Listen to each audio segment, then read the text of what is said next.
Hey everyone, I just taped this video, workout video for my website, and now I'm going to share it with you in the breakdown.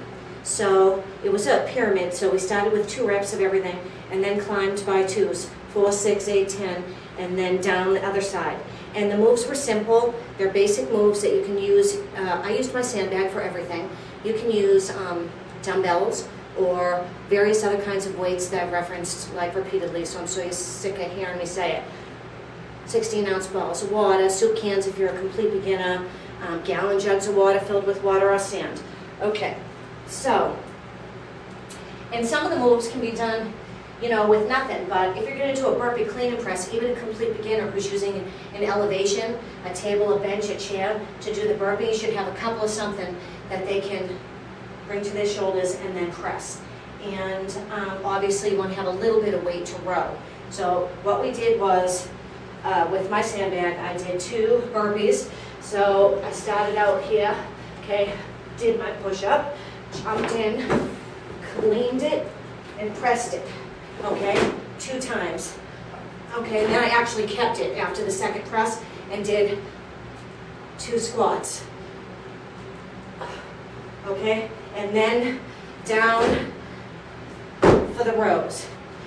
Just switch the handle grip, but it doesn't matter. You can use the original handle. I just like this one better because I was doing close elbow rows.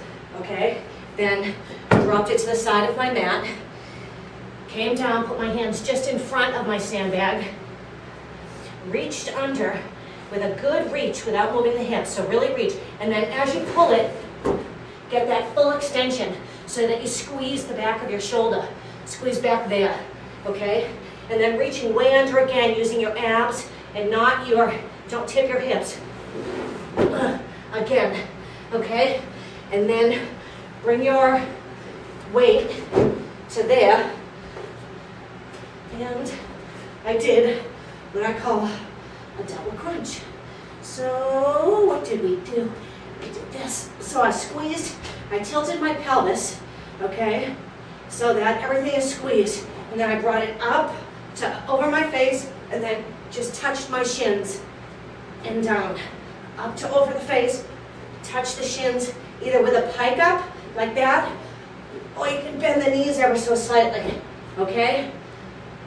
2 is like nothing, but once you get up to the 8, 10 area, it gets to be quite a something. Okay, and then you have to work your way back down, so now it's something, because the muscles, you brought them up to near exhaustion, but you've got to go back down the ladder. So pyramids or up and down the ladder, whichever way you call it, are really cool ways to train. I like them a lot. So try to switch it up though. Everything from regular timed interval hits that are longer work phases like the 50-10s, and then the really short but has to be big movement, like full body movements for the Tabatas have to be really intense because they're only 20 seconds. Those are meant to be like even more intense than, if you're doing an exercise for 50 seconds and you have a 10-second rest and there's like 3 rounds and 4 exercises, so you've got 12 minutes. You can throw in, because you're let's say you started out with a burpee or something that's like a full body movement, extremely cardio, throwing the push-up, you've got your muscle burn, and then you go to something immediately like a reverse push-up, a pull. Your heart rate's still going to stay up a lot because you already got it so high, and now you're just working really hard with those muscles.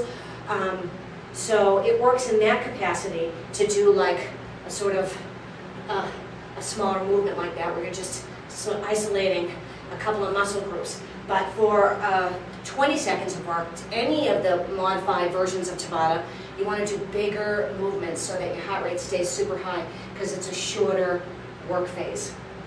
Okay, and I guess that's it. So I hope that you join me at Dream Body's gym and take advantage of the real-time workouts with me and see how it is I got so sweaty. Bye.